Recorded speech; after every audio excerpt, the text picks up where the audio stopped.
Years later, Ethan Morgan would still wake up in the middle of the night replaying the moment he screamed at his grandfather in front of a crowded restaurant, not knowing that the truth behind that afternoon would haunt him more than his own words. In that instant, he thought he was protecting his future. He had no idea he was shattering the heart of the man who had spent a lifetime quietly protecting his. It happened on a humid Saturday in late July, in a small family-owned Italian restaurant on the edge of Columbus, Ohio. Red checkered tablecloths, framed black and white photos of New York, and the soft hum of country music created a cozy, almost nostalgic backdrop. Families filled the booths, waiters weaved between tables with steaming plates, and the smell of garlic and baked bread hung heavy in the air. To everyone else, it was just another weekend lunch. To Ethan, it would become the day he crossed a line he could never uncross. Ethan sat at the end of the long table, his jaw clenched so tightly it hurt. At 24, wearing a wrinkled button-up shirt he hadn't even wanted to put on, he felt like a kid forced into a costume that didn't fit his life anymore. His phone buzzed silently in his pocket with work emails he was trying to ignore, each vibration a reminder of deadlines and bills. Across from him, his mother and uncle filled the silence with small talk about traffic and mortgage rates, pretending not to notice the real tension simmering between the generations. At the head of the table sat Henry Morgan, Ethan's 81-year-old grandfather, in a neatly pressed navy blazer that hung too loose on his thinning frame. His silver hair was combed back, though a stubborn lock kept falling across his forehead every few minutes. His hearing aid whined faintly whenever he turned his head too fast, the high-pitched squeal barely masked by the restaurant noise. His pale blue eyes moved from face to face, searching for something softer than what he found in their strained smiles. It was supposed to be a celebration. At least, that was the official reason printed on the tiny reserved sign. Happy retirement, Henry. After 40 years of running a small hardware store in their neighborhood, Henry had finally sold it. Everyone had agreed it was time. His hands shook too much, his knees hurt, and the world had moved on to online orders and big box chains. Yet as the family toasted him with sparkling cider, Ethan couldn't shake the feeling that something about this retirement didn't feel like a choice. The conversation floated above the table, light and awkward, like balloons no one really wanted to hold. Ethan's uncle joked about Henry finally having time to play golf, though Henry had never played golf in his entire life. Ethan's mother asked if he was excited to travel, even though Henry hated leaving Ohio and had said so for years. Henry smiled politely at each suggestion, nodding as if he were reading lines from a script someone else had written, while his fingers drummed nervously against the side of his glass. Ethan kept thinking about the voicemail the bank had left him the night before. A polite female voice had mentioned late payments, concerns about the loan tied to the store, and needing to speak with the primary guarantor, and his stomach had dropped when she read the amount out loud. He had replayed the message 3 times before deleting it, convinced there had to be some kind of mistake, because his grandfather had never missed a payment in his life. Henry was disciplined, old school, proud of doing things the right way, wasn't he? When the waiter brought the bread basket, Henry reached for it and knocked his water glass over instead. Ice cubes scattered across the table, and water spilled into Ethan's lap, soaking his jeans in a cold, humiliating rush.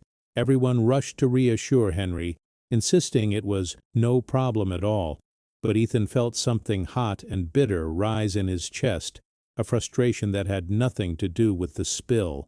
Henry muttered a soft apology, his hand trembling as he dabbed at the table with a napkin, and the apologetic look in his eyes pressed hard against a resentment Ethan had been trying to bury. It wasn't just the voicemail. It was the months of staying late at the hardware store, entering invoices, paying suppliers, and trying to make the numbers line up. Ethan had been the one Henry turned to when his eyesight got worse and the computer screen started to blur, and he had worn that trust like a badge of honor. Then the unpaid invoices started appearing, buried in drawers, followed by quiet loans and credit lines Henry had opened without telling anyone. Ethan had spent hours trying to fix it all, convinced he could protect the family legacy and protect Henry from his own mistakes, until he realized the documents with his own signature made him the one standing in front of the firing squad.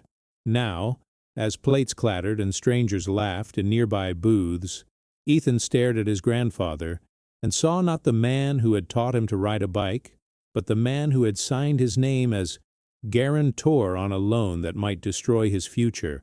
A fresh wave of anger crashed over him, sharp and blinding.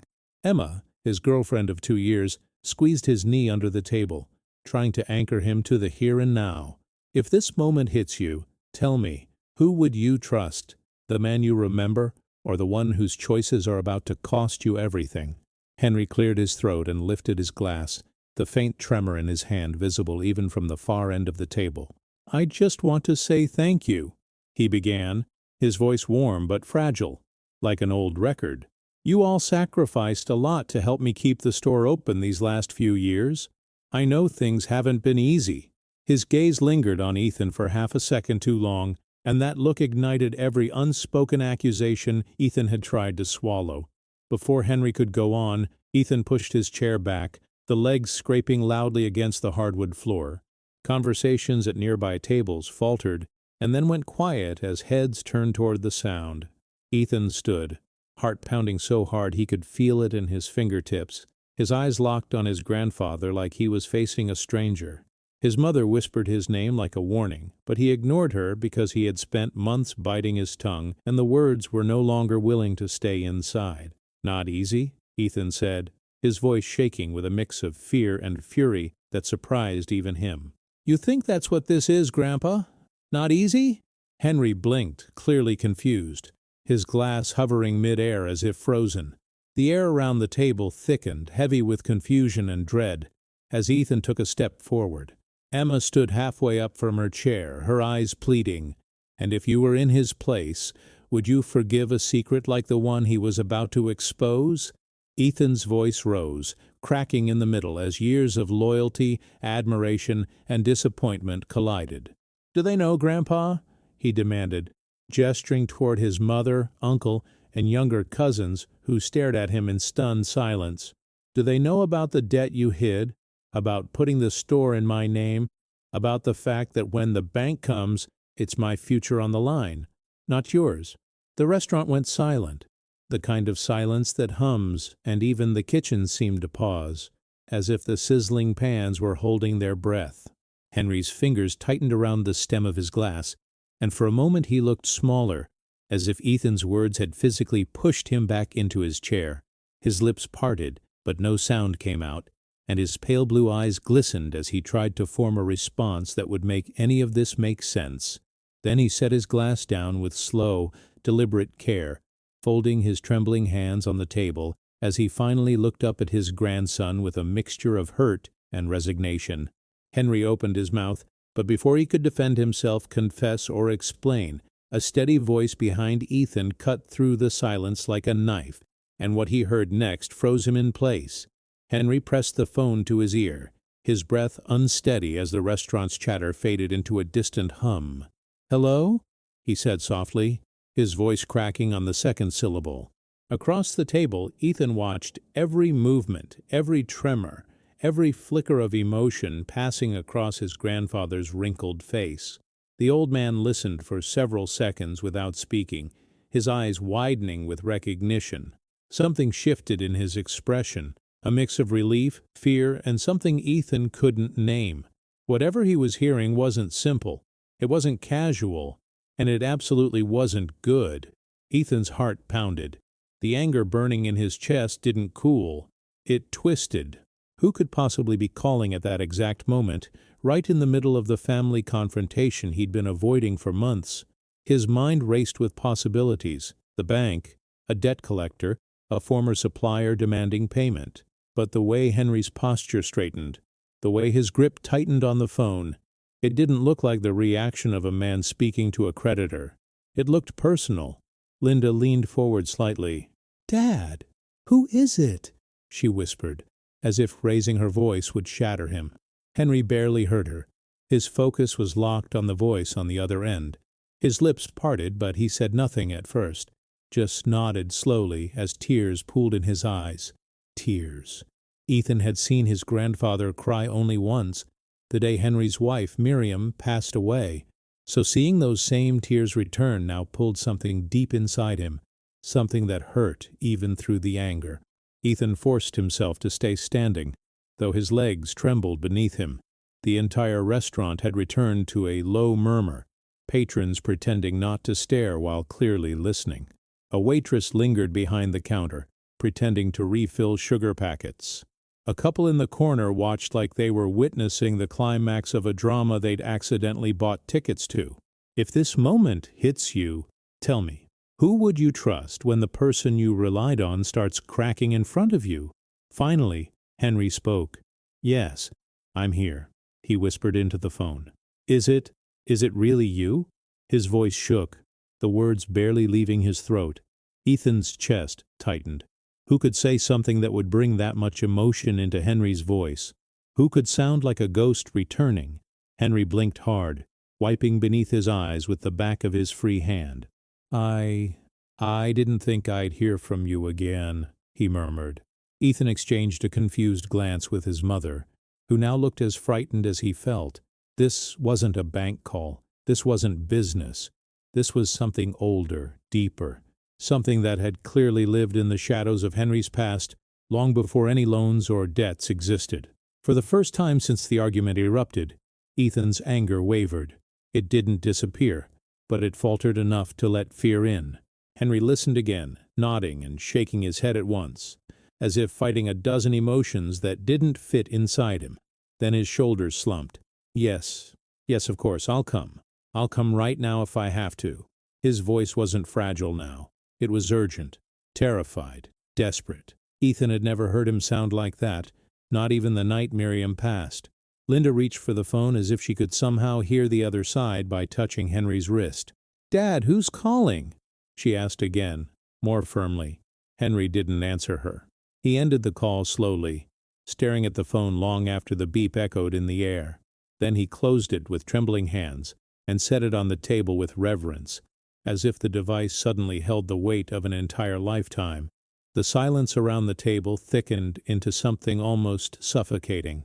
Henry inhaled shakily. That was... He paused, searching for a name, a memory, a place to begin. His eyes lifted to Ethan's, and for a fleeting moment Ethan saw not the man who had misled him, not the man drowning in debts, but the man who had carried everyone else's burdens without ever speaking of his own. That was someone I haven't heard from in more than 40 years. The sentence cracked open the room. Ethan leaned forward unconsciously. Who? He asked, his voice softer than before, not forgiving, not relenting, but trying to understand, trying to grasp a truth he hadn't even known existed. Henry swallowed hard. The name hovered on his tongue, so heavy it dragged the air down with it. But instead of answering directly, he veered into something else entirely, something that blindsided everyone at the table. Before the hardware store was mine, Henry said, his gaze drifting past Ethan to a place only he could see. I made mistakes, bigger ones than anything you think you know. Ethan stiffened. His stomach tightened. This wasn't the revelation he expected, but it felt like the door they'd all been walking past for years was finally creaking open. Henry's voice grew distant, almost dreamlike, as he sank backward into decades-old memories. I wasn't always the man you think I was, he whispered.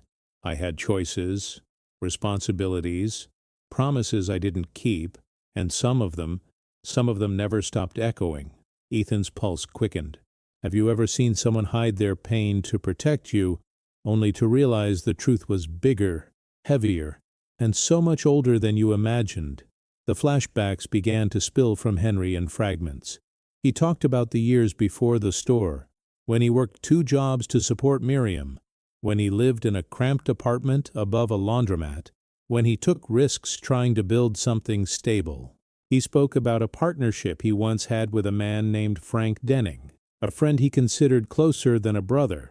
They'd saved money together, planned to open a small carpentry workshop, dreamed of something bigger than their circumstances. But dreams cost money, and back then, money was the one thing Henry never had enough of. So he borrowed, then borrowed again, and one day he borrowed from the wrong person, someone who didn't believe in grace, periods, or mercy, Someone who threatened the people Henry loved if he didn't pay what he owed. That's when everything changed. Henry said hoarsely, I had to leave the partnership. I had to leave everything behind. Ethan's mind spun.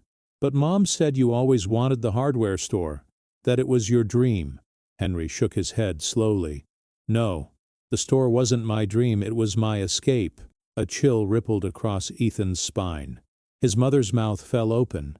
His uncle covered his face with one hand, stunned. Ethan suddenly felt like he was watching his grandfather dissolve into a man he'd never met, a man with secrets buried deeper than unpaid bills or hidden loans. Back then, Henry said, he'd been desperate, cornered. Frank begged him not to walk away, begged him to stay and fight, to rebuild what they'd started. But Henry had been terrified of the men he owed, the ones who didn't care whether he lived or died, only whether he paid. So he made the hardest choice of his life. He cut ties. He vanished from that world. He never said goodbye. I betrayed him, Henry whispered, and I never heard from him again. The phone call suddenly made horrifying sense. Was that him? Ethan asked, breathless. Henry nodded, tears sliding down his cheeks. His daughter found him, Henry said softly. He's dying, and he asked to see me. The revelation hit the table like a broken brick. Ethan's chest tightened painfully. The debt, the decisions, the secrets, all of them suddenly looked different.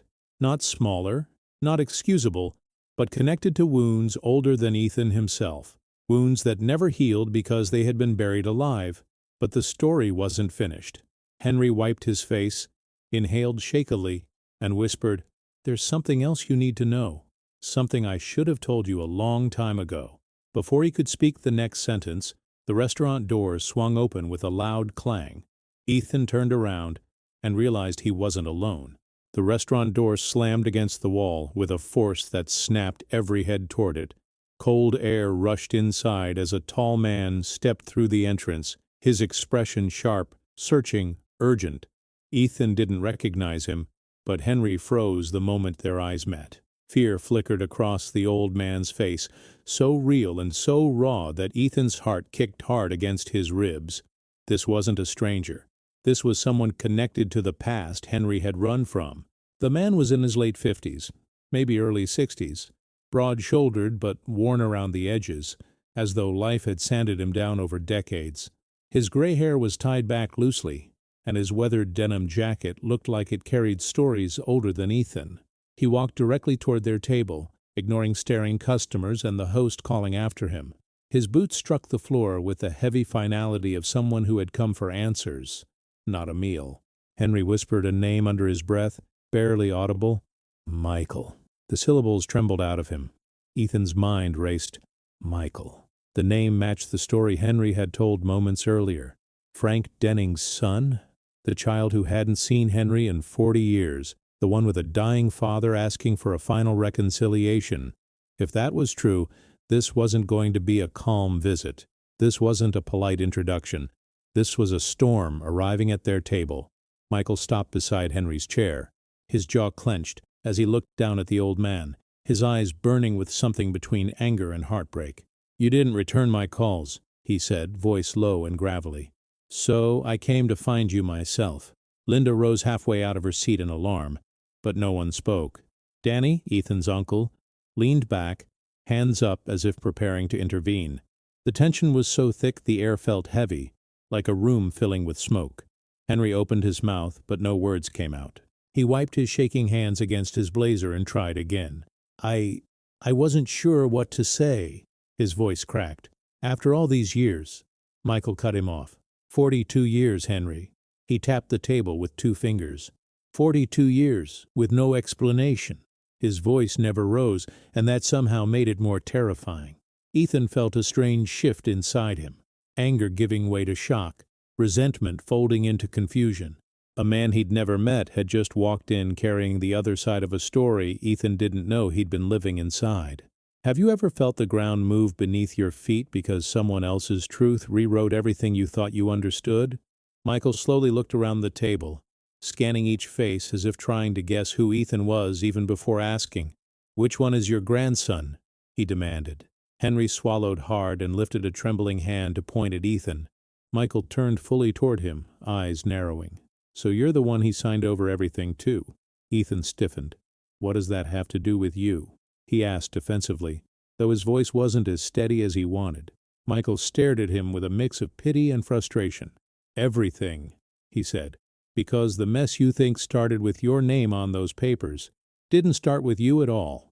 Before Ethan could reply, Michael pulled out a folded envelope and placed it on the table in front of Henry. Its edges were soft, worn down from being opened and closed many times.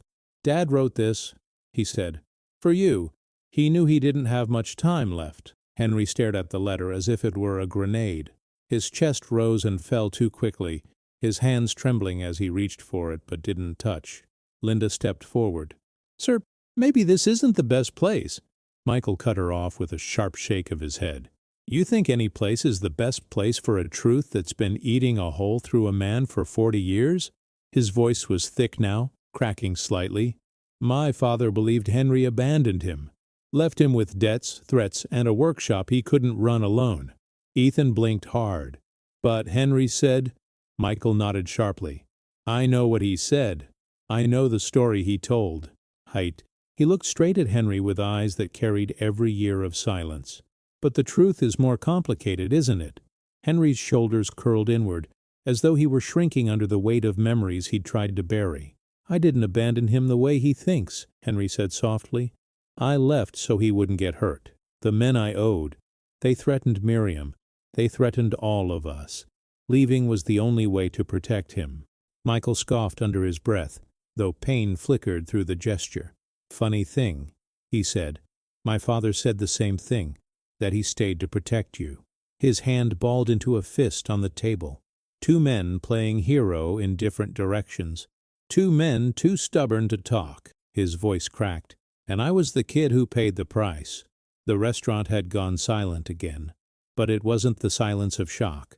It was the silence of people watching a truth unfold, raw and unfiltered. Families paused mid-bite.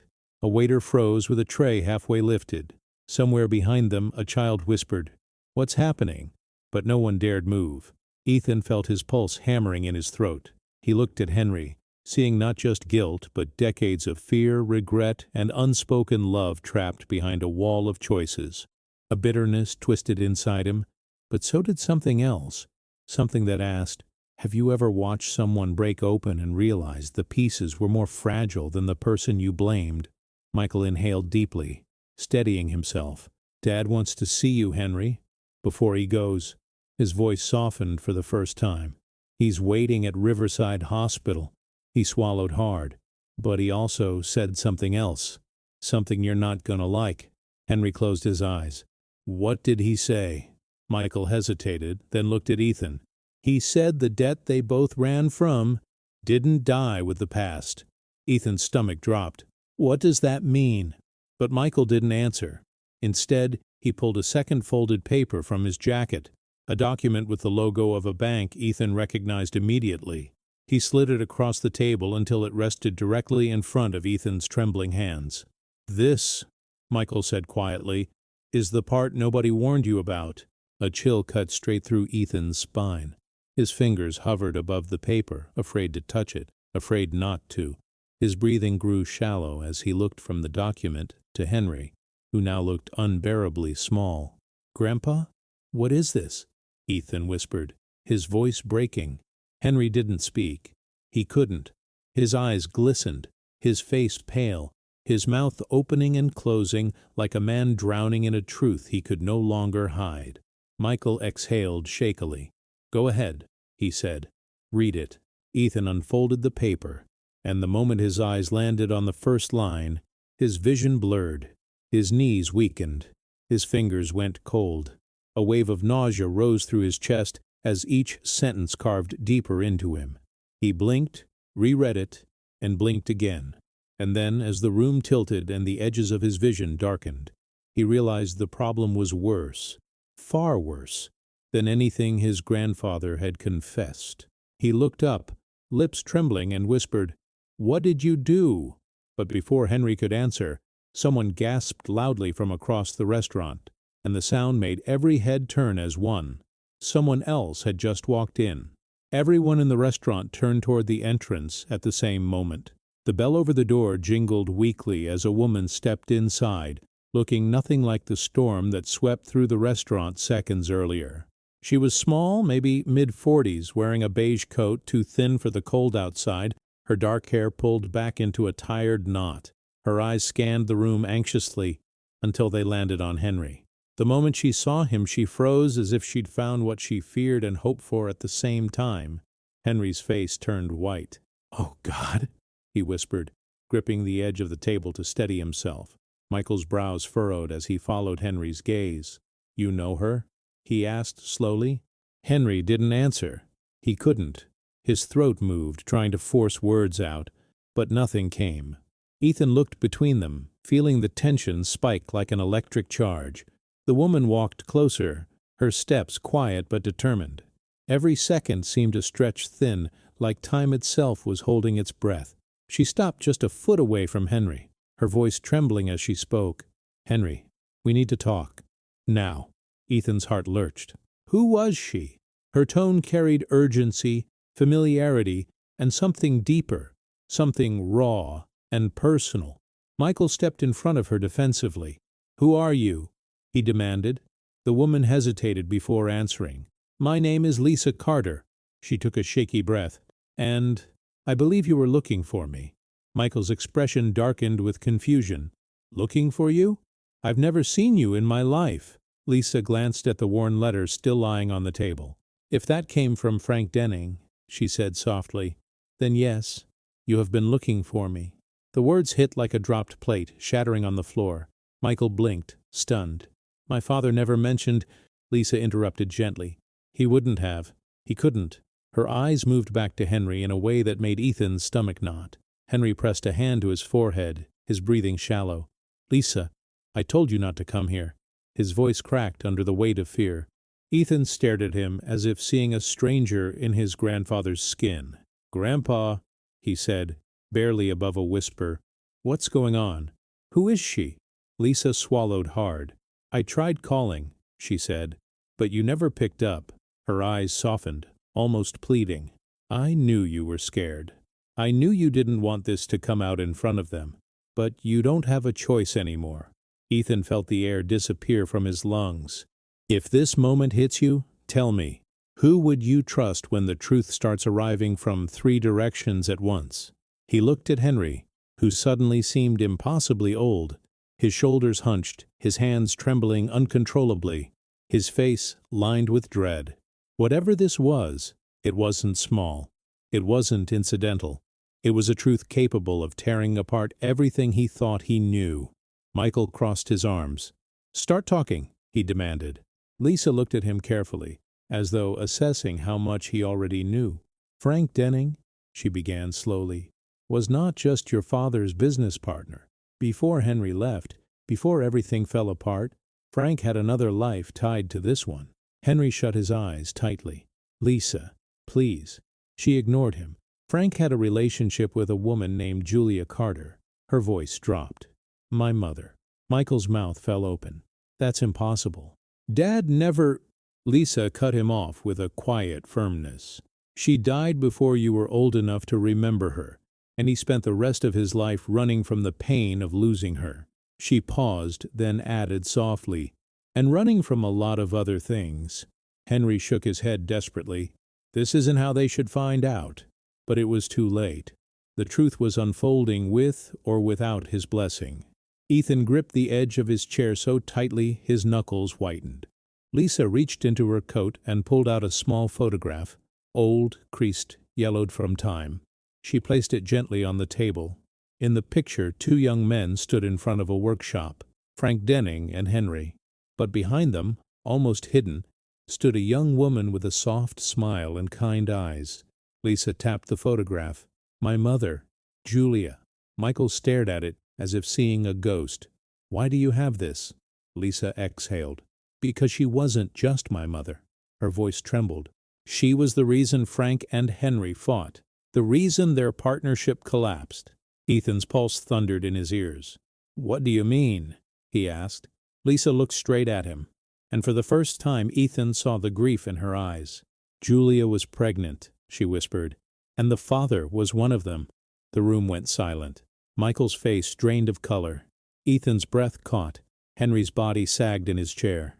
"Lisa," Henry whispered, tears forming. "Please, not like this." Lisa shook her head. "They deserve to know." She turned to Michael. "My mother loved Frank, but she also loved Henry. She never told us who the father truly was. She died before she could." Ethan's mind reeled. "So you're saying—" Lisa nodded slowly. "Yes, one of them is my father, and I've been searching for the truth my entire life." The revelation hit like an earthquake. Ethan's hands trembled. The family around him sat frozen in disbelief. Michael stumbled back, gripping a chair for stability. "My father might have had another child?" he whispered, voice broken. Lisa nodded. "And so might Henry." Her gaze flicked briefly toward Ethan, making his stomach flip. "You might have more family than you think." Henry covered his face with both hands, sobbing silently. Ethan stared at him, heart cracking open. "Grandpa, why didn't you tell us?" he asked, voice trembling with a mixture of pain and disbelief. Henry lowered his hands slowly, his eyes red. "Because I wasn't sure," he whispered. "Because the truth would destroy everything."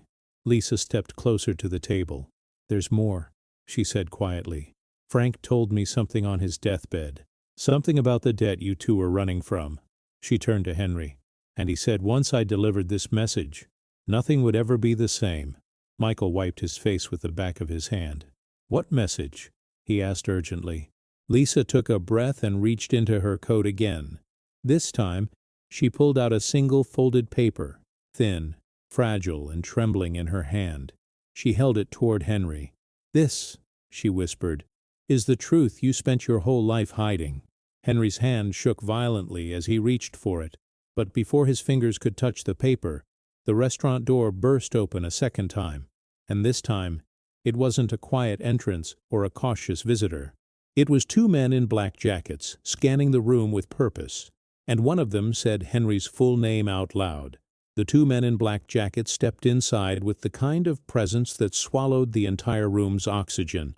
Their movements were controlled, synchronized, too precise to be anything casual. One was tall and lean with a narrow, hawk-like gaze. The other was broader, older, carrying a silent authority that made every conversation around them stop mid-sentence. They scanned the restaurant calmly, professionally, until their eyes locked on Henry Morgan. Henry's breath hitched as if an invisible hand had wrapped around his throat. "No," he whispered, shrinking into his chair. Ethan felt his stomach plummet. These weren't hospital staff. These weren't friends of Michael. These were men who moved like debt collectors, but not the kind who used paperwork, the kind who used fear. The broader man spoke first, his voice even but cold. "Henry Morgan." Huh? Every customer in the restaurant stiffened. Linda grabbed Henry's arm instinctively, pulling him closer. "Can we help you?" she asked, her voice trembling. The taller man ignored her completely, stepping closer to the table with slow, deliberate steps. Ethan moved protectively in front of his grandfather, pulse hammering in his ears. "Who are you?" he demanded. "What do you want?" His voice cracked but stayed firm. The taller man glanced at him briefly, unimpressed. "This is a private matter," he said, "between Mr. Morgan and an outstanding arrangement." Michael stepped forward, fury burning in his eyes. "If this has to do with my father—" The broader man cut him off sharply. "This has nothing to do with Frank Denning. This is about a different debt." His gaze turned back to Henry. "One you failed to settle. One that has now come due." Henry's face drained of all color. Lisa gasped softly, covering her mouth. Ethan felt the restaurant spin. "Grandpa," he whispered. "What debt?" Henry couldn't look at him. His hands trembled uncontrollably. "Ethan, I'm so sorry." The broader man pulled a thick envelope from his coat and tossed it onto the table. It hit with a heavy thud that made several people in the restaurant flinch. "This is your final notice," the man said, "delivered in person, as instructed." Henry stared at the envelope as if it contained a bomb. In a way, it did. Ethan grabbed it before Henry could. His hands shook as he tore it open. Inside were several documents, contracts, signatures, statements, and a single sheet of paper stamped with red ink. Collateral acquisition notice. Pending enforcement. Ethan read it twice before the meaning registered. When it did, his knees nearly buckled. Collateral? He whispered. What collateral? The taller man answered for him. Your grandfather put up an asset as security, he said calmly. One that is now subject to seizure. Ethan shook his head desperately. The store?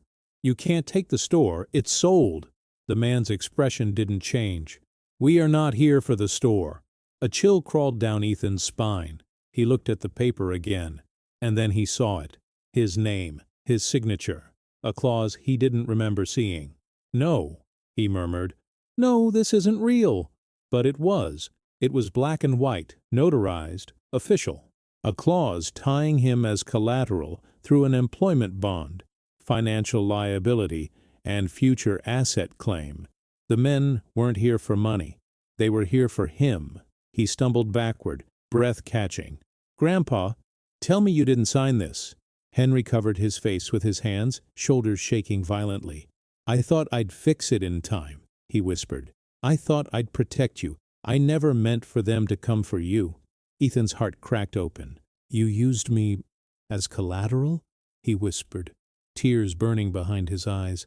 How could you? Henry broke down. I was desperate, Ethan. They threatened the store. They threatened our family. I thought I could buy time. I thought I could fix it. His voice shook with panic. You have to believe me. I never wanted to put you in danger. If you were in his place, would you forgive a betrayal that came wrapped in love and fear? Michael stepped between Ethan and the men, fury radiating off him. You're not taking anyone, he growled. The broader man looked unimpressed. Step aside, he said. This does not concern you. Michael clenched his fists. The hell it doesn't. My father's dying in a hospital bed because of the same debts, the same mess, and you think I'm going to let you walk in here and drag someone else into it? The taller man's eyes narrowed. We didn't come for a fight. Lisa's voice cracked through the tension. What exactly do you want from Henry? She demanded. From Ethan? The broader man answered simply. Payment. Lisa shook her head incredulously. He doesn't have anything left to give. The man turned his cold eyes toward Ethan. He does. A wave of nausea rolled through Ethan as the truth slammed into him. They wanted to bind him to the debt, legally, permanently, to assume liability Henry couldn't pay, his future as collateral, his career, his income, his assets. You can't do this, he whispered. I didn't agree to this. The taller man tapped the papers. Your signature says otherwise. Ethan's voice cracked. I didn't know what I was signing. The man shrugged. Ignorance doesn't nullify a contract. Ethan's legs wobbled, and he braced himself on the table. Every dream he'd worked for, gone. Every plan for the future, taken. If this moment hits you, tell me, what's the hardest goodbye you've ever faced? A person? Or the future you thought you were promised? Henry's sobs grew louder. Please, he begged the men. Take me. Don't take him. Take whatever you need, but leave him out of this. His voice broke. I'm the one who made the mistakes. The broader man lifted a hand, silencing him. We don't need you, he said flatly. You have nothing left that holds value. Henry shattered at those words, collapsing into his chair with a cry of despair that tore through the entire restaurant. That was the moment Ethan snapped. Enough, he shouted, stepping between the men and his grandfather. This is insane. My grandfather is 81. He doesn't deserve this. The taller man arched a brow. Deserve, he echoed. Your grandfather hasn't faced consequences for 40 years. Today that ends. Pain flashed across Ethan's face. Pain and fury and heartbreak twisted together. You don't get to destroy him, he said, voice trembling. You don't get to destroy my life. The broader man leaned in slightly. We already have, he said coldly. Before Ethan could respond, Michael slammed his fist into the table. That's enough, he growled. You want someone? You take me instead. Lisa gasped. Michael, no. Ethan shook his head urgently. You can't do that. Michael looked at him with blazing determination. I'm not letting another generation get crushed by the same ghosts. The broader man studied Michael for a long moment, unreadable. Then he said, You are not on the contract. Michael stepped even closer. Then make a new one. The taller man's eyes glinted. Don't tempt us. The tension in the restaurant rose to a breaking point. The air felt charged, on the verge of snapping. Then, without warning, the broader man reached into his jacket. Everyone froze. Lisa screamed. Linda covered her mouth. Henry grabbed Ethan's sleeve in terror. But the man didn't pull out a weapon. He pulled out a small black recorder. He pressed a button. A man's voice crackled through the speaker, old, weak, raspy, recorded from a hospital bed. Henry, if you're hearing this, it means I'm gone, and there's something you need to know. Everyone froze. Michael's face drained. Henry looked like he might collapse. The recording continued. The debt, it wasn't yours alone. Ethan's breath caught. It was mine. The restaurant fell silent. Michael stumbled backward, shaking. Henry, I'm the one who ruined us. Lisa covered her mouth in horror. The voice grew weaker, trembling. And the truth, the real truth, is something I could never say while I was alive. The recorder crackled, and then the final words played. It wasn't Henry who betrayed me. It was me who betrayed him. The recording clicked off. The two men stared at Henry, then at Ethan. And then, as the entire restaurant awaited the next breath, the broader man said calmly, There is one more message. He reached into his jacket again, and this time he pulled out a second recorder. He pressed play. A woman's voice filled the room, and Ethan instantly recognized it. His grandmother's. The moment Ethan heard the woman's voice, every muscle in his body locked. It was soft, gentle, carrying the warmth of a person who had spent her life comforting others. But behind that softness was something else. Urgency, fear, a trembling edge Ethan had never heard in her. Henry, the voice said, if this recording reaches you, it means the past finally caught up. The restaurant fell silent again. No one dared breathe. Henry clutched his chest as if the sound alone might stop his heart. Miriam, he whispered, the name escaping in a broken plea. Lisa stepped back, eyes wide. Michael looked devastated, as though he were hearing the last thread of truth unravel in real time. Ethan couldn't move. His grandmother had been gone for over a decade. Hearing her voice felt like time itself bending, like her spirit had stepped directly into that restaurant to reveal the one truth Henry had never told. The recording crackled softly before continuing. There are things you never told the family, things you thought you were protecting them from, but you weren't the only one keeping secrets. Ethan swallowed hard, throat thick, heart pounding. His grandmother, the woman who had always smelled like lilacs and apple pie, who never raised her voice, who spoke with kindness even when she was tired, had secrets? The thought alone made the room tilt. The recorder continued. Henry, you and Frank, you both made choices you regretted, but the worst choice wasn't leaving. It was silence. A murmur rippled through the restaurant. Even strangers leaned in, transfixed.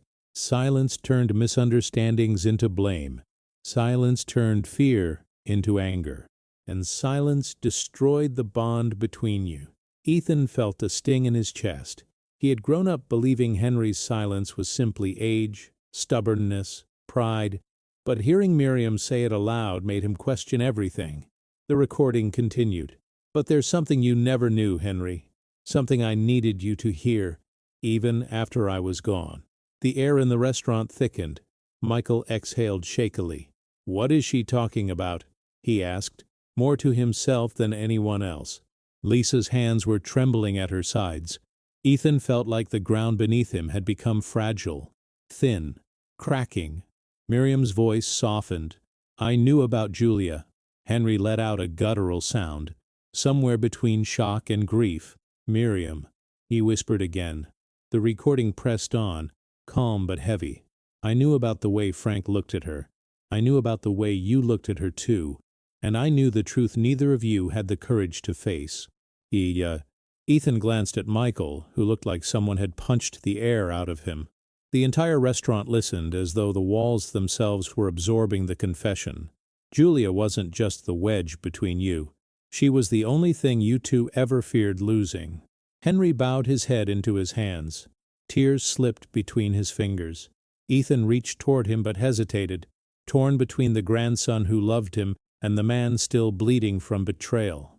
If you were in his place, would you forgive a truth delivered too late? The recording crackled again, then grew steadier. But Henry, the real truth is this. The debt wasn't yours alone. And it wasn't Frank's alone. You both took it. You both tried to fix it. You both lied to protect each other. And in the end, those lies hurt everyone else instead. A gasp escaped someone at a nearby table. Even the waitstaff stood frozen. Miriam's voice trembled in the next line. But the biggest secret is one I never told you. One I never told anyone. And it's why I made this recording. Ethan's pulse quickened. His palms grew damp. Something in the way she paused felt enormous, like a truth that had been buried deeper than any debt. Michael's eyes darted to the recorder, then to Henry, searching for answers in their shared grief. Henry, Miriam said softly, the night you left the workshop, Frank didn't stay to protect you. Ethan frowned. That contradicted everything they knew. Everything. Henry's breath hitched. What? He whispered to the empty chair his wife once filled. Miriam's voice grew steadier, sadder. He stayed to protect me. Ethan froze. Michael's jaw dropped. Lisa pressed a hand to her mouth. No, Henry whispered through tears. That's not possible. But the recording continued mercilessly. They threatened me, Henry. Not just you. They said if you and Frank didn't pay, they would take me instead. Frank stayed because he thought he could buy time. You left because you thought you could buy time. Both of you believed you were saving each other. The room was so quiet that even the ventilation hum felt loud. Ethan felt a tear slide down his cheek without realizing it. His grandmother had carried this alone. I didn't tell you, her voice said, cracking, because I didn't want you to blame yourself, or Frank, or the world. I wanted you to live, even if it meant living with a lie. Henry's sobs filled the restaurant, raw and broken. Ethan felt something inside him shatter too. Not anger, not betrayal, but profound sorrow for a man who had lived a lifetime believing he'd failed the two people he loved most. Michael was pale, shaking, as if the foundation of his entire childhood had ruptured. Lisa wiped tears silently, her connection to the story now deeper and more tangled than any of them imagined. Then Miriam's tone shifted, softer, warmer. Henry, Ethan will try to protect you. That's who he is. Ethan's heart squeezed painfully.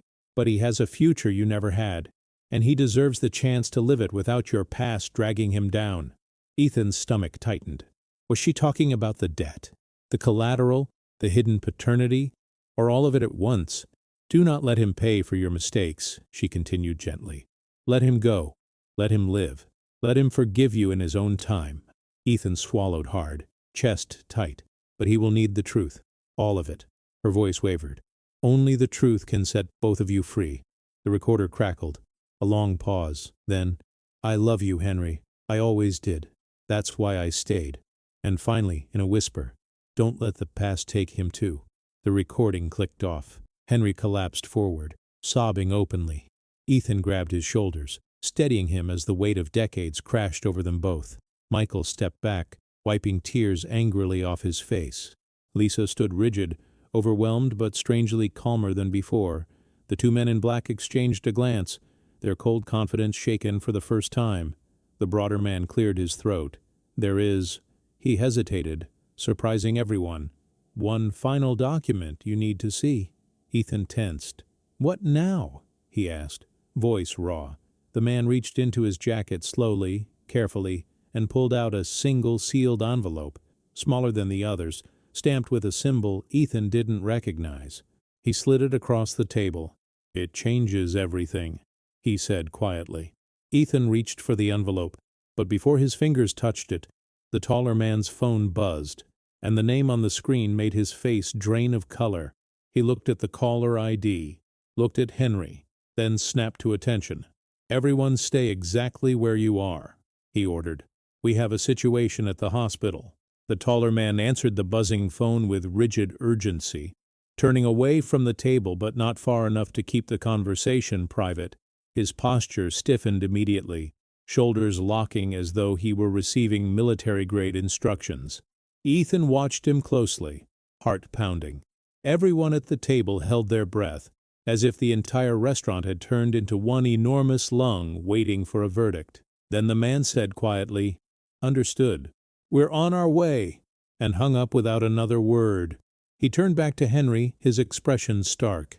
"There's been an incident," he said, "at Riverside Hospital." Michael's face blanched. "My father?" he demanded.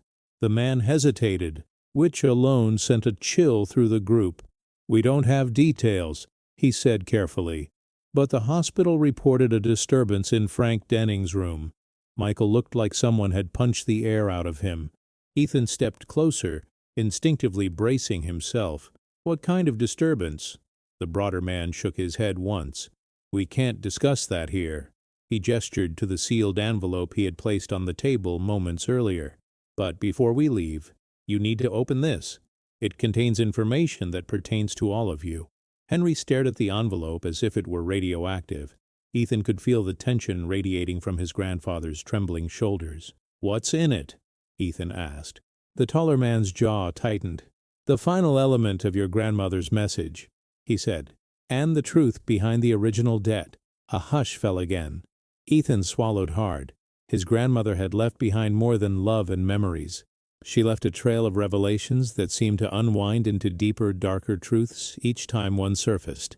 If this moment hits you, tell me, have you ever watched the truth rise like a tide you couldn't stop? Ethan reached for the envelope, but Henry placed a shaking hand over his. "Wait," the old man whispered. "Please, give me a moment." He looked fragile, ghost-like, as though the last hour had drained the life from him. Ethan hesitated. Despite everything, despite the rage still burning in him, seeing Henry crumble like this cut deep, Ethan nodded silently and stepped back. Henry picked up the envelope with trembling fingers. He closed his eyes, inhaling shakily, as if bracing himself for a blow. Michael hovered anxiously. Lisa folded her arms, hugging them tightly around herself like she was afraid she might fall apart. The broader man stood behind them like a shadow, unreadable. Henry opened the envelope slowly. Inside was a single sheet of paper, handwritten. The handwriting was neat, looping, unmistakably familiar. Henry's breath caught. "It's Miriam's handwriting?" he whispered. Ethan's heart clenched. "Read it," he urged softly. Henry unfolded the note with care, smoothing the creases with trembling hands. He began reading aloud. "Henry, if you're opening this letter, it means the boys have found you. It means the past didn't die with me or with Frank. And it means the truth must finally be spoken." A murmur rolled through the restaurant. Henry continued, voice cracking. "You always believed the debt came from the workshop, from the loans you took with Frank. But that wasn't true. That wasn't the real debt." Ethan's pulse quickened. He felt Michael shift beside him, tense, waiting. Henry read on. "The men who threatened us, they weren't after the money you owed. They were after the money I owed." Silence struck like lightning. Ethan blinked. "Grandma owed money?" Henry shook his head weakly. "She never told me?" Ethan leaned closer. "What did she do?" Henry's voice trembled as he read the next line. "Before we married, Miriam got a loan from people she thought were just private lenders. She used it to help her sister escape an abusive marriage. She never told anyone, but when she defaulted, they came for me instead." Gasps erupted from the table. From Linda, from Michael, from Lisa. Ethan's chest tightened painfully. His grandmother, gentle and soft-spoken, had risked everything for someone she loved, and had carried the burden in silence. "She spent her whole life protecting us," Ethan whispered, tears blurring the edges of his vision. Henry nodded as he read on. "Miriam wrote," Henry continued, "I begged them to stop after Julia died. I thought everything would end when the workshop closed. But Frank made a choice that changed everything. He took responsibility for the last payment, not because he owed it, but because he thought he was protecting both of us. Michael blinked hard. My father did that? His voice cracked. All these years he thought Henry abandoned him. All these years he blamed himself. Henry looked at him through blurred eyes. Your father saved us, he whispered, and I never knew. Henry's hands shook so badly, Ethan reached out to steady the letter. There's more, Ethan murmured. Henry nodded and continued. Henry, one day the debt collectors will come again, and when they do, they will not care about what happened, or who paid, or why. They will want what they believe they are owed, and I fear they will use the next generation to get it. Ethan's breath caught. His grandmother had predicted this. She'd known putting his name on that paperwork made him vulnerable. She'd known they'd eventually come for him. Tears stung his eyes. She was warning you, Ethan whispered. She was trying to protect me. Henry's voice wavered. And when that day comes, Henry, tell the truth. Tell them I was the one who began the debt. Tell them Frank was the one who tried to end it. Tell them you carried the guilt for something you never did. A heavy silence followed. Everyone in the restaurant looked shaken to their core. Henry lowered the letter slowly. The world seemed to tilt around them. Ethan wiped his face with his sleeve, overwhelmed. His grandmother's words were a lifeline and a dagger. For the first time since the chaos began, Ethan felt something shift inside him. Not forgiveness, but understanding. Painful, fragile understanding. Grandpa, he whispered, voice trembling. Why didn't you tell us? Henry's face crumpled. Because I didn't know the whole truth until she died, he said. And by then, I thought silence was safer. Otis, if you were in his place, would you forgive someone who hid a truth because they thought it would save you? Michael stepped closer. What about my father? He asked quietly. Did she say anything about him? Henry looked back at the letter, scanning the last lines. Tell Michael that his father never stopped trying to protect him. Tell him Frank didn't run away. He was pushed away. Michael staggered backward, covering his mouth. A cry escaped him. Strangled, grief-stricken, years overdue. Lisa reached out instinctively, placing a hand on Michael's arm. He didn't pull away. Henry read the final lines. And Henry, forgive yourself. Forgive him. Forgive all of us for being human. With that, the letter ended. Henry folded it slowly as though putting away a piece of his heart, then pressed it to his chest. The broader man finally spoke. Now you understand what you're dealing with. Ethan clenched his jaw. So what happens now? The man exchanged a tense glance with his partner. That's why we need to get back to the hospital. Ethan frowned. You said there was a disturbance. What kind? The taller man hesitated. And this time, hesitation wasn't calculated. It was fear. He looked directly at Ethan. Someone broke into Frank Denning's room. Michael stiffened. Is he alive? We don't know. The man answered quietly. Security footage shows the intruder took something. He turned to Henry. Something that belongs to you. Henry's breath caught. To me? The man nodded. And if we're right, it's the one piece of evidence that could clear your name entirely. Ethan's pulse skyrocketed. Who took it? He demanded. The man inhaled deeply. We think. He paused, looked at the door, then back at Henry. It was someone from your family. Before anyone could react, the restaurant door began to creak open, slowly, silently. Every head turned, and the figure standing there made Henry's heart stop. The figure in the doorway hesitated, framed by the cold light from outside. He was in his early 50s, his once broad shoulders slightly hunched, dark hair heavy with gray. His eyes swept the restaurant nervously before landing on Henry, and in that instant, every trace of color drained from the old man's face. Ethan's stomach twisted as a childhood memory snapped into place. He knew that face. Dad! Ethan whispered, barely believing his own voice. Linda's hand flew to her mouth. Mark! She breathed, as if she were naming a ghost. The room seemed to tilt as Mark Morgan stepped inside, shutting the door behind him with trembling fingers, his gaze flicking between Henry, Ethan, Linda, and the two men in black jackets. Henry's hand clutched at his chest. You weren't supposed to come, he rasped. sounding more broken than angry. Mark swallowed hard, guilt etched deep into the lines around his mouth. "You said they would be here," he replied quietly. "And they are." The taller man stepped forward, eyes narrowing as recognition settled over his face. "So you are Mark Morgan," he said, voice flat. "You're late." Ethan stared between them, stunned. "You know him?" he asked the men. The broader one nodded once. "Riverside Hospital reported him this morning. He's the one who walked into Frank Denning's room."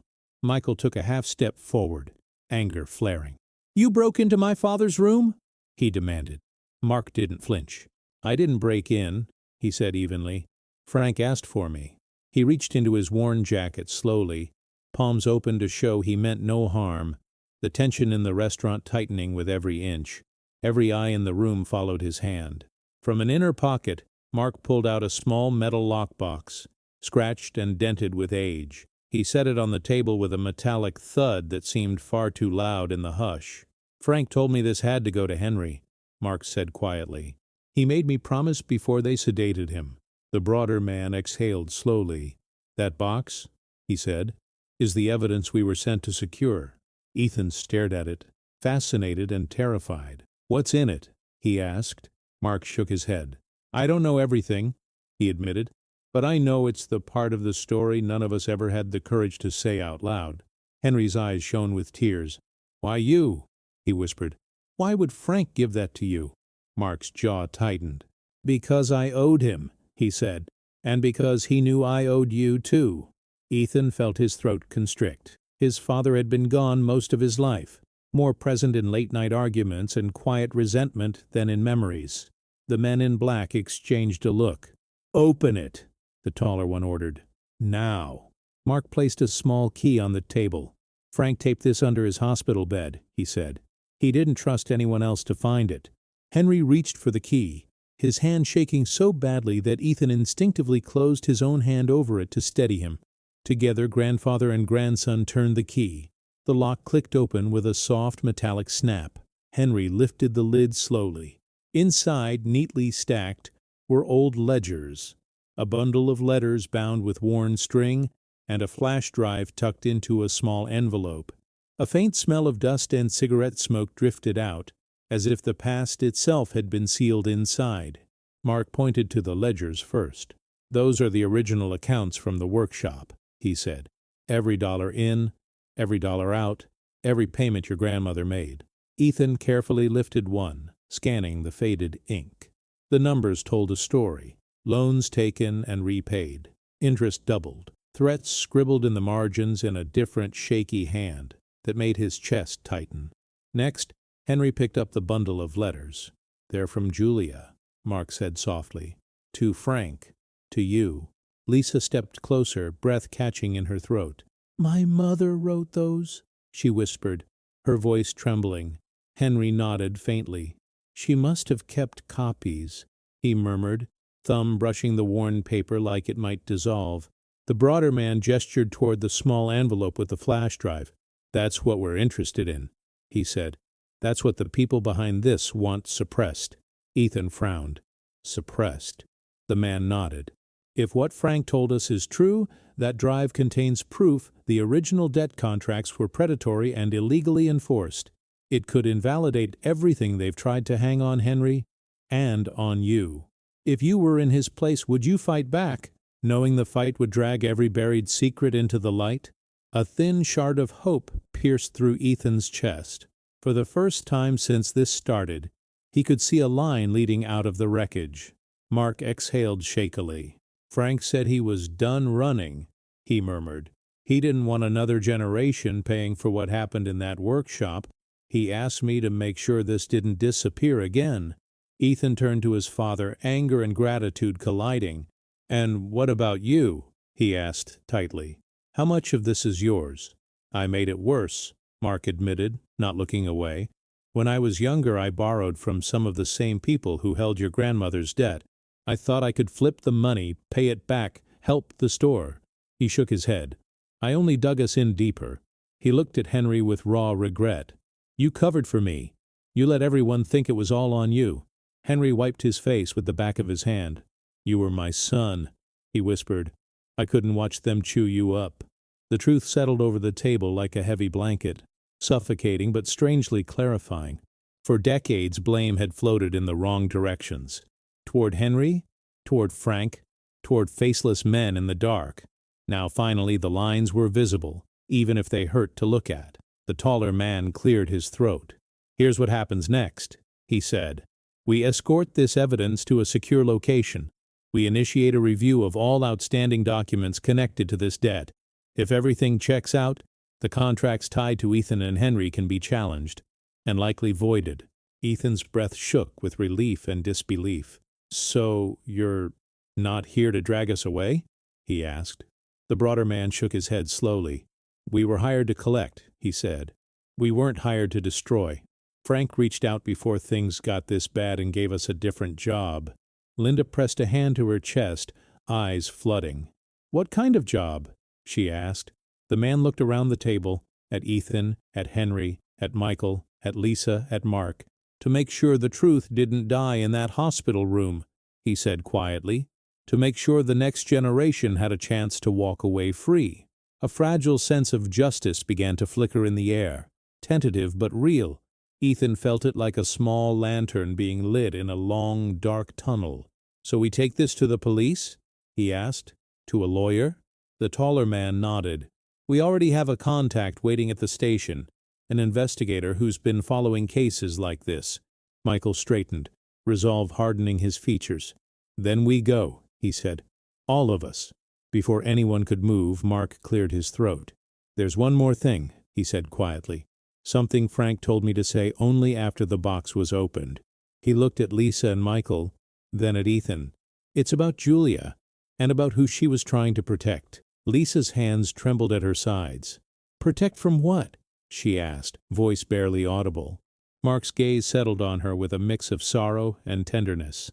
"From growing up without knowing where she really came from," he said softly. "From growing up with the wrong story about her father." Michael's brow furrowed, suspicion and fear warring in his eyes. "What are you trying to say?" Mark swallowed, his eyes flicking briefly toward Henry, then back to Lisa. "Frank knew," he said finally. "He knew who Julia's child belonged to. He wrote it down and left it with the rest of this." Ethan felt the air thicken again, as if someone had turned the gravity up in the room. Lisa's breath hitched. "You mean he knew which one of them was my father?" she whispered. Mark nodded slowly, the motion heavy with everything it implied. Everyone went still. The taller man glanced at his watch impatiently. "We don't have time for dramatics," he said. "If there's a name, read it. Then we move." Mark reached into the lockbox one last time and pulled out a small folded note, yellowed at the edges. His hands shook as he unfolded it, eyes scanning the handwriting. His eyes widened. His lips parted, but no sound came out. "Who is it?" Lisa whispered, her voice shaking. Mark swallowed hard, looked up at Henry, then at Michael, then at Ethan, and finally at Lisa, his expression shattered by what he'd just read. He drew in a breath, his mouth forming the first syllable of the name. And just as the sound was about to leave his lips, the restaurant lights flickered violently and went out, plunging everything into darkness. For a moment, the restaurant was swallowed by darkness. No voices, no movement, just sharp, suffocating silence. Ethan's breath hitched as his fingers instinctively reached for the table's edge, grounding himself. Somewhere nearby, a glass shattered, followed by a startled gasp. Panic rippled through the room like a fast-moving current. Then, with a faint electric hum, the emergency lights flicked on, dim, yellowish, but enough to reveal the outlines of faces suspended in fear. Ethan blinked against the sudden light, his heart pounding. "Everyone okay?" a waiter called shakily from the far corner. Soft murmurs answered back, but at the Morgan table, no one spoke. The real storm hadn't passed. It had just found a new way to break them. Mark still held the note in his trembling hands, half unfolded. But he wasn't reading it anymore. His eyes were fixed on the entrance. Ethan followed his gaze and felt a cold shock wash through him. The restaurant door hung open again. Someone had slipped inside during the blackout. A dark silhouette stood just beyond the glow of the emergency lights, unmoving, watching them. Henry's breath faltered. "No," he whispered. Ethan stepped in front of him instinctively. "Who is it?" he demanded, trying to keep his voice steady. The silhouette took one slow step forward, then another. When the light finally reached their face, Lisa gasped so sharply she covered her mouth with both hands. Michael stiffened, dropping into a defensive stance. It was a woman, maybe in her 70s, thin, pale, eyes sunken from grief or sickness, or both. Her gray hair hung in loose waves around her gaunt face, but her voice, when she spoke, carried a force that punched through the tension. "I came for the truth," she said, "and I came for what belongs to me." Henry collapsed back into his chair, color draining from his face. "Clara," he whispered. Ethan's stomach twisted. He'd heard the name only once before, in an old conversation between his mother and grandmother.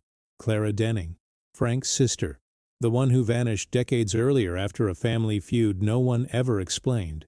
Clara's eyes locked on Henry with a mix of accusation and heartbreak. "I warned you," she said. "I told you that the past would take everything if you didn't face it." Her gaze flicked next to the lockbox. "Frank wrote me too. He said the truth was finally coming out." Michael tried to step toward her. "Aunt Clara?" She held up a trembling hand. "Don't. Not yet. Not until I hear the name in that letter." Mark looked down at the note still open in his hand. The name, the identity Lisa had waited her whole life to know, was written there, visible only to him. His hand shook violently as he tried to steady the paper. His voice cracked when he tried to speak. "It says," but the words dissolved on his tongue, tangled in fear, guilt, uncertainty. Lisa's eyes filled with tears. "Please," she whispered, "just tell me. I deserve to know who my father is." Ethan swallowed hard. The world had narrowed to that single fragile moment. One name, one truth, that could either destroy or heal everything left standing. If you were in his place, would you choose the truth, even if it shattered someone you loved? Mark's lips parted again, but before he could speak, Clara's frail voice cut through the room like a blade. "I already know," she said softly. Every head snapped toward her. Her eyes shimmered with tears. "Julia told me before she died." The air left Lisa's lungs in a painful burst. You knew all this time?" she whispered. Clara nodded painfully. "I knew. But I never told Frank because it would have destroyed him. And I never told Henry because it would have destroyed him too." She looked at Lisa, truly looked at her, with a tenderness that felt like heartbreak wrapped in compassion. "Your mother begged me to protect you from the truth until the time was right, and that time is now." Henry covered his face with both hands. "Clara, please." But Clara looked only at Lisa. "Your father," she began, tears slipping down her cheeks, "was the man who loved your mother enough to risk his life for her." She paused, breath trembling. "The man who stayed behind to buy them time." Michael inhaled sharply. That was my dad," he whispered. His voice cracked open under the weight of it. Clara nodded, sobbing. "Yes, Frank was your father, too. He never knew. Julia never told him because she didn't want to ruin what he had. She loved him enough to let him go." Lisa staggered backward, a sob ripping from her throat. Michael reached out instinctively, catching her before she fell. Their bodies collapsed into each other. Siblings discovering siblinghood too late, too painfully. Ethan felt tears burn behind his eyes at the sight. Painful, beautiful, complex, human. "It's okay," Michael whispered, holding her tight. "We'll figure it out." Henry's sobs grew louder. "I was the one who walked away," he said, his voice trembling with shame. "I ran. Frank stayed. I never knew." Clara approached him slowly. "You both suffered for the same lie," she said gently. "Julia never wanted to hurt either of you, but her silence created a war neither of you knew how to end." Mark finally sank into the chair beside his father, rubbing his face. "All those years," he muttered, "and everything we believed was wrong." Ethan looked at him, really looked at him, and for the first time saw not the man who walked out, but the son of a man caught in the same generational trap of secrets. The broader man pointed at the lockbox. "With all of this," he said, "we can finally unravel the contracts, Frank's letters, Julia's, Miriam's confession, the financial ledgers, the drive." His voice softened. "We can stop this cycle." Ethan closed his eyes for a moment, breathing deeply as a fragile thread of hope began stitching itself through the wreckage. But hope is never the end of a story, not one like this. The taller man's phone buzzed again. He glanced at the screen, frowned, then slowly lifted it to his ear. "Yeah," he said. "We're still here. Did you secure the—" He froze. His eyes widened. His face lost all color. Everyone fell silent, watching him as the blood drained from his expression. "What do you mean he left the hospital?" the man whispered. Ethan's heart stopped. The taller man listened for another moment, then slowly lowered the phone, shock etched into every line of his face. "Frank Denning," he whispered, "is gone." Michael's breath hitched. "Gone?" The man nodded once, numbly. "He disappeared from his room 10 minutes ago. No signs of forced entry, no cameras, nothing." Clara stumbled backward. No, that's not possible." Lisa grabbed onto Michael's arm. "How could he disappear? He was dying." Henry stared at the floor, trembling. He can't be gone. He can't." Ethan felt the world tip on its axis. If the dying man at the center of all of this had vanished, then something far more dangerous might be unfolding, something none of them had been prepared for. The taller man swallowed hard. "We need to leave. Now." Ethan lifted his head slowly. "Why?" he whispered. The man met his eyes, fear blazing in his own. "Because the people who held your grandmother's debt, the ones who chased Henry, the ones who threatened Frank, just found out who Lisa's father is." And before anyone could react, someone outside screamed. The scream outside jolted the entire restaurant into motion, but the men in black reacted first, rushing toward the entrance with swift, controlled urgency. Ethan instinctively reached for Henry, steadying the old man as panic rippled through the diners. But when the doors swung open, the source of the scream became painfully clear. It was just a frightened passerby startled by the sudden power outage. Nothing more. Nothing dangerous. A spark of chaos, not a threat. The fear in the room softened into shaky relief. The taller man returned a moment later, exhaling deeply as he holstered the phone at his side. "False alarm," he said. "Just someone frightened by the blackout." A collective breath of release moved through the restaurant. But even with the danger gone, the emotional storm left behind was impossible to ignore. Ethan glanced at Henry, whose shoulders sagged as though decades of weight were finally crashing down in one unbearable wave. "We need to sit," Ethan murmured, guiding his grandfather gently back into his chair. Henry nodded faintly, eyes glossy with exhaustion. Michael helped Lisa to her seat as well, placing a protective arm around her while Clara took the one beside Henry. It felt less like a family table and more like a circle of people bound by a truth too heavy to ignore. The men in black stepped back respectfully, allowing the family space. "Frank was moved," the taller man said quietly, "but we will find him, and more importantly, we will make sure all of you are safe." His tone softened for the first time since arriving. "But the next steps need to come from all of you." Ethan looked around the table, at his grandfather trembling, at his father struggling between shame and determination, at Lisa wiping silent tears, at Michael grappling with the revelation of a sister he never knew, and at Clara clutching her chest as if holding her heart together. This wasn't a family anymore. This was the aftermath of a lifetime of secrets. Still, in that fragile silence, something unspoken began to form, a strange, fragile unity. Henry finally spoke, his voice barely above a whisper. "I never wanted this," he murmured. "I never wanted any of you to carry my mistakes." Ethan swallowed hard. "Grandpa," he said gently, "we didn't end up here because of you alone.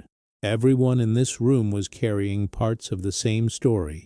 Pieces passed from person to person until none of us knew what belonged to who." Henry looked up at him, tears pooling. "You hate me," he whispered. The words broke something inside Ethan, something sharp he didn't know was still there. "I don't hate you," he said softly. "I was angry. I still am. But hate, no. If anything, I hate the silence that got us here, the secrets that kept growing until they swallowed us whole." Henry's chin trembled. Clara reached across the table, placing her thin, frail hand over Henry's. "We all made mistakes," she said. "Some out of fear, some out of love, some because we didn't know better." She squeezed his hand gently. "But running from the past hasn't saved any of us. It only passed the wound along." Lisa wiped her face, her voice trembling. "All I ever wanted was to know where I came from," she whispered. "Not money, not answers, just the truth." Michael pulled her closer, resting his forehead against hers. "You have me," he said. "You always did. You just didn't know it." She let out a soft, broken laugh. "And now I have more family than I ever expected." Mark looked around, guilt heavy in his eyes. "And all of you have me too," he said quietly. "I'm sorry I left. I'm sorry I made everything worse. I thought staying away would protect you. I was wrong." Ethan looked at him long and hard. Their history was fractured. Abandoned birthdays, broken promises, silent years. But now wasn't about the past they lost. Now was about the future they still had a chance to mend. "Then stay," Ethan said finally. "No more running." The broader man nodded approvingly. "That's the first step," he said, "because what comes next will require all of you working together." Frank left enough evidence to finally expose the men behind the debt. When processed correctly, the ledgers, letters, and files will absolve Henry and anyone tied to the contracts. Relief washed through the table like a warm wave. Not joy, not celebration, but release. Henry pressed a hand to his face, overcome. "I thought I failed everyone," he said. "My wife, Frank, my son, Ethan." Ethan knelt beside him, placing a hand gently on his shoulder. "You didn't fail," he said. "You just tried to carry too much alone, and none of us ever stopped you. We let you carry it because we didn't want to see how heavy it was." Henry let out a soft sob, leaning into his grandson's hand. Linda wiped her eyes quietly. "Mom tried to warn us," she whispered. Her voice on that recorder. She knew all of this would happen if we kept pretending everything was fine. Ethan nodded. She wasn't angry. She wasn't disappointed. She just wanted us to stop hurting in silence. Clara let out a trembling breath. "Miriam always understood love better than any of us," she said softly. "And now she's guiding us again." The words carried a weight that settled into the room with reverence. It felt as though Miriam herself was sitting among them, whispering encouragement, nudging them toward reconciliation. Michael looked up at the men in black. "So what now?" he asked. The taller man stepped forward. "Now we escort the evidence to our investigator. Then you'll be asked to give statements. But the hardest part isn't legal. It's personal." His eyes swept across the table. "The truth is out, but healing it, that's on you." Ethan looked around at the faces he'd spent a lifetime misunderstanding, the fractured ends of a family splintered by half-truths and inherited wounds. Slowly he reached into the lockbox and lifted the letters. Julia's, Miriam's, Frank's. "We read these," he said softly. "We learn who they really were, who we really are." Henry nodded, placing his hand gently on top of Ethan's. "And then," Henry whispered, "we forgive ourselves." It was the first time Ethan had seen strength return to his grandfather's voice. Not physical strength, emotional strength. The kind born from finally facing the truth. Lisa leaned her head on Michael's shoulder. Mark sat closer to Linda than he had in 20 years. Clara reached for the lockbox with shaking hands, looking at it like a relic of everything she lost and everything she'd found again. In that quiet circle, wounded, fragile, but determined, the first threads of healing began to weave themselves between them. Ethan rose slowly, helping Henry to his feet. "Let's go," he said softly. "We have a long road ahead, but at least now, we walk it together." Henry nodded, leaning into Ethan's steady grip. "Together," he echoed.